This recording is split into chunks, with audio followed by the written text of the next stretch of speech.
तो आपको सबसे आसान भाषा में क्या है, सबसे आसान भाषा में आपको पढ़ाएंगे। तो आज की क्लास को आप लोग ध्यान से देखिएगा, क्या करना, ध्यान से देखिएगा। इस चैप्टर 1 को देखिए, इस चैप्टर 1 को टोटल हमको कितना का है, टोटल आपको पार्ट आपको 3 कराएंगे। कितना, पार्ट 3 में आपको टोटल इस चैप्टर को आपको कंप्लीट करा देंगे। आपको टोटल आपको 3 पार्ट में इस चैप्टर को कंप्लीट करा देंगे।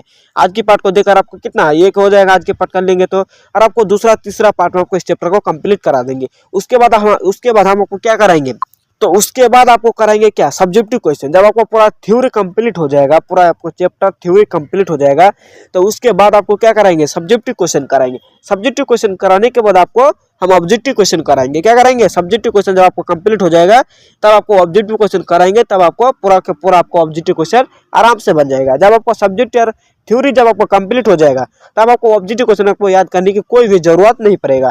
तो आप सबसे पहले आपको थ्योरी, आज की क्लास हम लोग थ्योरी को पढ़ेंगे, तो पार्ट आपको 3 में आपको पूरा थ्योरी कंप्लीट करा देंगे चैप्टर 1 का। उसके बाद हम क्या करेंगे, आपको सब्जेक्टिव क्वेश्चन करा देंगे। उसके बाद आपको ऑब्जेक्टिव क्वेश्चन कराते जाएंगे। और आपको नोट्स लेना है, देखिए, और आपको नोट्स आपको क्या करना, नोट्स आपको फ्री में मिलेगा। किसी भी विषय का आपको नोट्स, हर विषय का, हर सब्जेक्ट का आपको नोट्स आपको बिल्कुल फ्री में मिलेगा। अगर आप लोग नोट्स लेना चाहते हो तो वीडियो के डिस्क्रिप्शन में हम टेलीग्राम का लिंक डाल दूंगा, वहां से जाकर आपको बिल्कुल फ्री के साथ आपको नोट्स मिल जाएगा। अगर आप लोग चाहते हो कि हम आपको कॉल करके नोट्स लेंगे तो आप इस नंबर पर आप कॉल कर लीजिएगा, आपको नोट्स आपको बिल्कुल फ्री के साथ आपको मिल जाएगा। तो यहाँ पे पहला नंबर क्लास को यहाँ पे स्टार्ट करते हैं। तो यहाँ पे क्लास को स्टार्ट करने से पहले देख लीजिए यहाँ पे क्या इतिहास क्या है। हम इतिहास के बारे में पढ़ने वाले हैं, तो हम इतिहास के बारे में थोड़ा हमको जानकारी ले लेनी चाहिए कि इतिहास का पिता कौन है, इतिहास कौन सा शब्द से बना है, इतिहास कहाँ का है, इसके बारे में हमें थोड़ा इसके बारे में जानकारी ले लेनी है।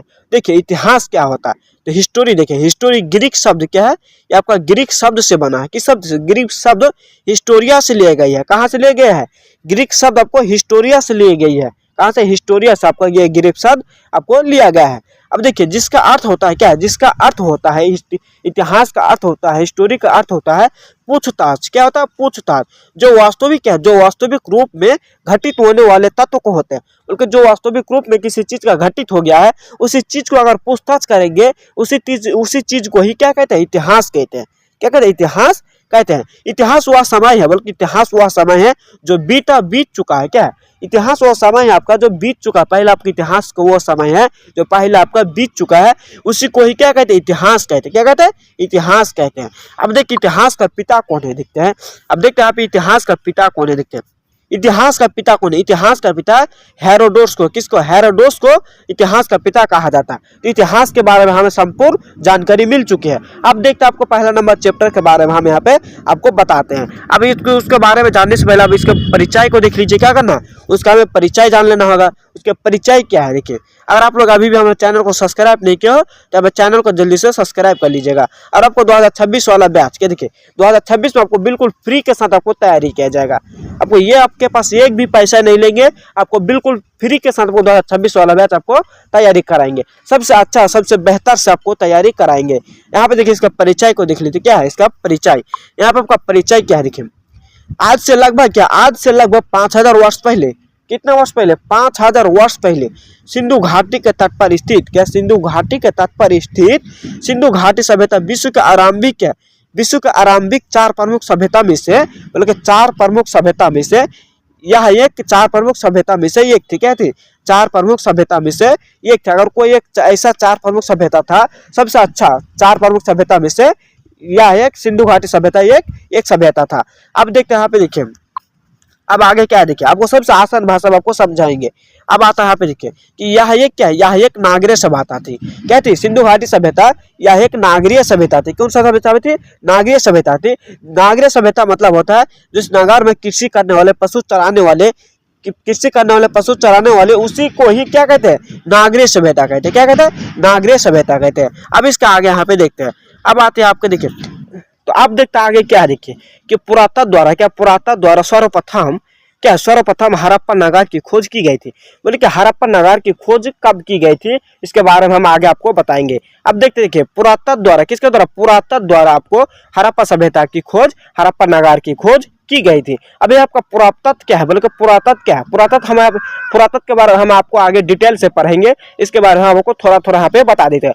पुरातत्व वह शब्द है जो मिट्टी के नीचे से क्या है, मिट्टी के नीचे से खोद कर निकाले गए तत्व उसी को ही क्या कहते हैं, पुरातत्व कहते हैं। किसी भी मिट्टी के नीचे से निकाले गए सामान उसी को ही क्या कहते हैं, पुरातत्व कहते हैं। अब आगे देखते हैं आपको यहाँ पे क्या देखिए, पुरातत्व आपको समझ में आ गया होगा। इसके पुरातत्व के बारे में हम आपको आगे डिटेल से पढ़ाएंगे।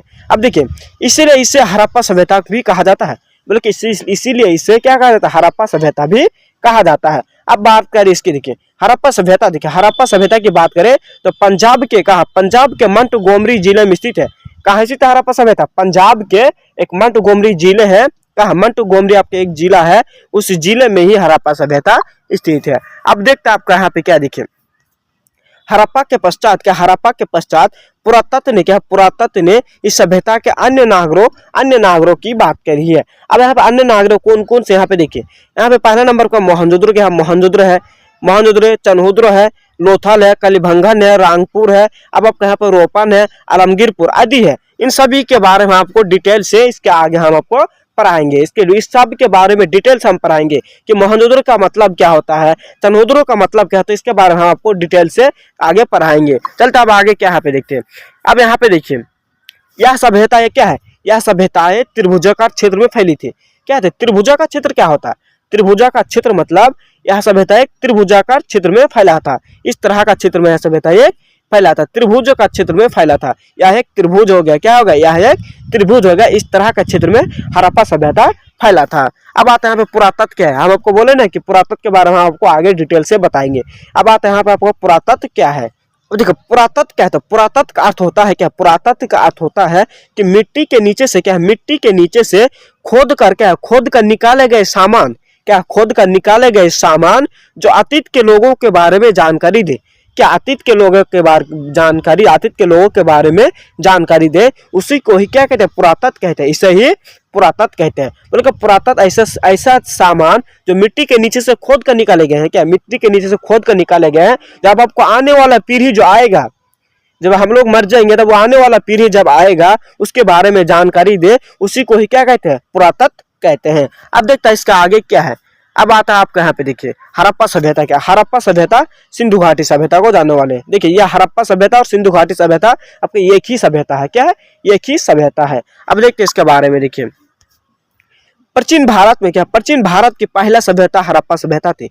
बल्कि प्राचीन भारत की क्या, प्राचीन भारत की, पूरे भारत की पहला सभ्यता कौन सा था, तो वो हो जाएगा क्या, हड़प्पा सभ्यता हो जाएगा। क्या हो जाएगा, वो हो जाएगा आपका हड़प्पा सभ्यता। अब आप यहाँ पे देखिए कि हड़प्पा सभ्यता क्या है। हड़प्पा सभ्यता पाकिस्तान के क्या, पाकिस्तान के पंजाब प्रांत में का, पंजाब प्रांत में मोंटगोमरी जिले में स्थित है। पाकिस्तान के पंजाब जिले में, पंजाब के मोंटगोमरी जिले में हड़प्पा सभ्यता स्थित है। तो हड़प्पा सभ्यता कहाँ स्थित है, तो यह पाकिस्तान भी स्थित है। कहाँ स्थित है, पाकिस्तान में हड़प्पा सभ्यता स्थित है। अब बात करें यहाँ पे कि हड़प्पा सभ्यता किस नदी के किनारे स्थित है, तो यहाँ पे देखिए कि हड़प्पा सभ्यता देखिए रावी नदी के बाएं तट पर स्थित है। मतलब हड़प्पा सभ्यता एक रावी नदी के बाएं तट पर स्थित है। अब देखिए इसको, हमें इसको चित्र के माध्यम से आपको यहाँ पे समझाते हैं। देखिए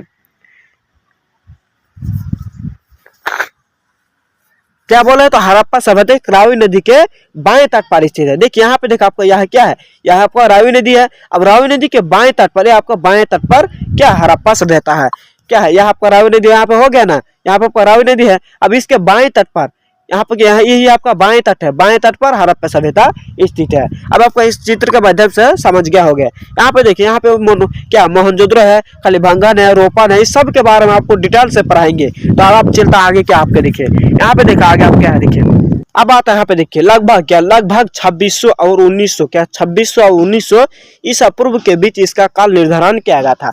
बोले कि लगभग 2600 और 1900 के बीच, ईसा पूर्व के बीच इसका काल निर्धारण किया गया था। क्या गया था, निर्धारण किया गया था। हड़प्पा सभ्यता का काल को निर्धारण किया गया था। अब देखते आपका आगे क्या यहाँ पे देखिए, क्या इस सभ्यता को सिंधु घाटी सभ्यता भी कहा जाता है। हम लोग आगे पढ़ चुके हैं। क्या हड़प्पा सभ्यता को, क्या हड़प्पा सभ्यता को एक सिंधु घाटी सभ्यता भी कहा जाता है। अब बात करें कि हड़प्पा सभ्यता की खोज किसने की थी, कब की थी, इसके बारे में यहाँ पे आप देखिए। क्या अब बात करें यहाँ पे क्या हड़प्पा सभ्यता की खोज की बात करें, किसके, हड़प्पा सभ्यता की खोज। देखिए सबसे पहला हड़प्पा सभ्यता की खोज 1826 ईस्वी में कब हुई थी, 1826 ईस्वी में सर्वप्रथम हड़प्पा टीले का उल्लेख चार्ल्स मेसन द्वारा, किसके द्वारा, चार्ल्स मेसन द्वारा किया गया था। देखिए अगर आपको सवाल यहाँ पे किया जाए कि हड़प्पा सभ्यता का उल्लेख सबसे पहले सर्वप्रथम कब किया गया था, 1826 में। कब किया था? 1826 में। और किसने किया था? तो आपका हो जाएगा चार्ल्स मेसन ने किया था। किसने किया था? चार्ल्स मेसन ने किया था। अब देखते हैं इसका आगे क्या, यहाँ पे देखिए। अब यहाँ पे देखिए कि हड़प्पा सभ्यता की खोज, क्या हड़प्पा सभ्यता की खोज दाराम साहनी ने 1921 ईस्वी में की थी। बोले कि हड़प्पा सभ्यता की खोज कब की थी? दाराम साहनी ने 1921 ईस्वी में की थी। देखिए सबसे पहले हड़प्पा सभ्यता की खोज किसने की थी? चार्ल्स मेसन ने की थी। यहाँ पे देखिए चार्ल्स मेसन ने की थी। कब की थी? 1826 ईस्वी में।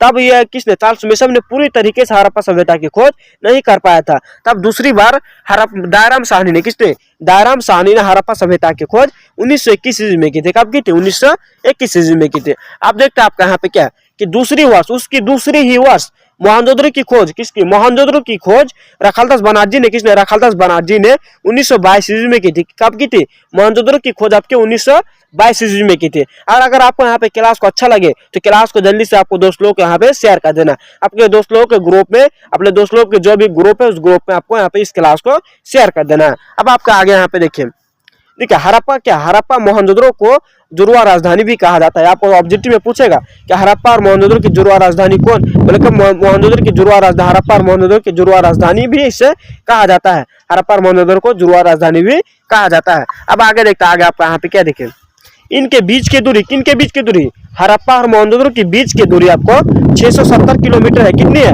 ऑब्जेक्टिव में ऐसा सवाल आपको पूछा जाएगा कि हड़प्पा और मोहनजोदड़ो के बीच की दूरी कितनी है, तब आपको देना, जवाब देना है कि 670 किलोमीटर है। कितना है? 670 किलोमीटर हड़प्पा और मोहनजोदड़ो के बीच की दूरी है। अब आगे आप यहाँ पे देखिए, क्या हड़प्पा सभ्यता का विस्तार, क्या हड़प्पा सभ्यता का विस्तार, हड़प्पा सभ्यता का विस्तार किस कहां से कहां तक फैला था? पश्चिम से उत्तर तक कितना फैला था? कहां से कहां तक फैला था? अब इसके बारे में हम आपको डिटेल से पढ़ाते हैं। यहाँ पे देखिए कि रघुनाथ, क्या है? रघुनाथ महोदय के अनुसार, क्या है? किसके अनुसार? रघुनाथ महोदय के अनुसार हड़प्पा सभ्यता का विस्तार पूर्व से पश्चिम तक, किधर से किधर तक? पूर्व से पश्चिम तक। आपको पूर्व से पश्चिम तक 1600 किलोमीटर था। बिल्कुल पूर्व से पश्चिम तक हड़प्पा सभ्यता का विस्तार, हड़प्पा सभ्यता का फैलाव पूर्व से पश्चिम तक आपका 1600 किलोमीटर था। कितना था? 1600 किलोमीटर था। अब आपका आगे देखते हैं, यहाँ पे देखिए कि उत्तर से दक्षिण तक कितना था? उत्तर से दक्षिण तक हड़प्पा सभ्यता का विस्तार आपको 1100 किलोमीटर था। कितना था? उत्तर से दक्षिण तक हड़प्पा सभ्यता का विस्तार आपको 1100 किलोमीटर था। कितना था? 1100 किलोमीटर था। अब यह एक क्या था? यह एक आपका त्रिभुजा का क्षेत्र में फैला हुआ था। किस तरह का क्षेत्र में फैला हुआ था? त्रिभुजा का क्षेत्र में फैला हुआ था। हम आपको बता चुके हैं कि त्रिभुजा का क्षेत्र कैसा होता है। देखिए यह किस तरह का क्षेत्र होता है, त्रिभुजा का क्षेत्र। इस तरह के क्षेत्र में हड़प्पा सभ्यता फैला था। अब आपके यहाँ पे देखिए, यह सभ्यता, हड़प्पा सभ्यता का क्षेत्रफल, मतलब हड़प्पा सभ्यता का क्षेत्रफल 12,99,600 वर्ग किलोमीटर में फैला हुआ था। बल्कि 12,99,600 वर्ग किलोमीटर क्षेत्रफल में यह सभ्यता फैला हुआ था। अब इसके बारे में यहाँ पे देखिए कि इस सभ्यता को, बल्कि इस सभ्यता का क्षेत्रफल मिस्र से, बल्कि मिस्र से 20 गुना अधिक बड़ा है। बल्कि मिस्र से 20 गुना अधिक बड़ा हड़प्पा सभ्यता का क्षेत्रफल जो है ना, जो मिस्र का भी सभ्यता से यह एक 20 गुना बड़ा है। कितना? 20 गुना बड़ा है हड़प्पा सभ्यता का क्षेत्रफल। अब आप आगे देखते हैं, देखिए अब यहाँ पे आपका था कर्बन 14 विधि। क्या है? देखिए कर्बन 14 विधि आपका क्या है? बहुत इंपॉर्टेंट, ये आपको 2 नंबर में भी सवाल आपको बन जाएगा। क्या है? आपको 2 नंबर में भी आपको सवाल पूछा जाएगा। आपका हड़प्पा क्या है? कर्बन 14 विधि क्या है? इसका वो 2 नंबर में सवाल आपको पूछा जाता है। अब इसके बारे में यहाँ पे देखते हैं। देखिए तिथि निर्धारण की वैज्ञानिक विधि को, किसकी? तिथि निर्धारण की वैज्ञानिक विधि को कर्बन 14 विधि कहा जाता है। जब किसी तिथि को निर्धारण करना, मतलब किसी भी तिथि को, किसी भी तारीख को, किसी भी डेट को, किसी भी तिथि को निर्धारित करना, उसको जारी करना, उस तिथि को ही क्या कहते हैं? कर्बन 14 विधि कहा जाता है। अब इस विधि के अनुसार, बोले कि इस विधि के अनुसार प्रत्येक जीवित वस्तु में, किसी भी जीवित वस्तु में कार्बन 14 क्या? कार्बन 12 एवं कार्बन 14 की मात्रा समान मात्रा में पाए जाते हैं। मतलब किसी भी जीवित वस्तु में, जैसे कि हम अभी जीवित है, हमारे शरीर में कार्बन 12 क्या है? जीवित वस्तु में कार्बन 12 क्या? कार्बन 12 एवं कार्बन 14 समान मात्रा में पाए जाते हैं। किसी मात्रा में? समान मात्रा में पाए जाते हैं। जब हम मृत्यु हो जाएंगे, बल्कि जब हम मर जाएंगे, मृत्यु के समय, बल्कि मृत्यु के समय कार्बन 12 क्या? कार्बन 12 तो स्थिर रहती है, बोले कि मृत्यु के समय जब कार्बन 12 आपके शरीर में स्थिर रहेगा।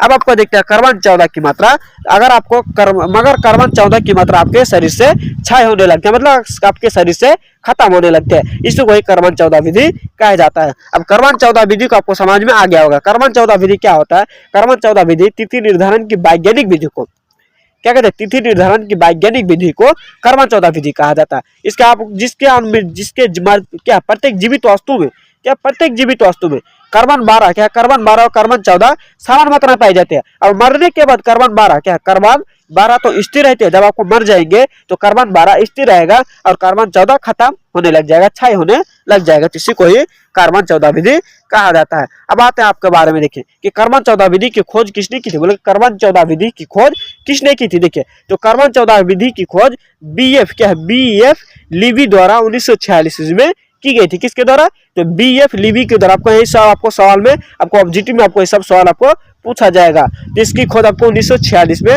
BF लीवी के द्वारा की गई थी। तो यहीं पे आज की क्लास को खत्म करते हैं। और आपको आज की क्लास को अच्छी लगे पढ़ने में तो आज की क्लास को आप लोग ज्यादा से ज्यादा अपने दोस्तों के ग्रुप में शेयर कर देना है। अगर आप लोग अभी भी चैनल को सब्सक्राइब नहीं किए हो तो चैनल को आप यहाँ पे जल्दी से सब्सक्राइब कर लीजिएगा। अगर आप लोग नोट्स लेना चाहते हो तो आप वीडियो के शुरुआत में हम आपको जो नंबर दिए हैं उस नंबर पर आप कॉल करके पूरा का पूरा आप नोट्स ले सकते हैं। तो आज की क्लास को यहाँ पे खत्म करते हैं।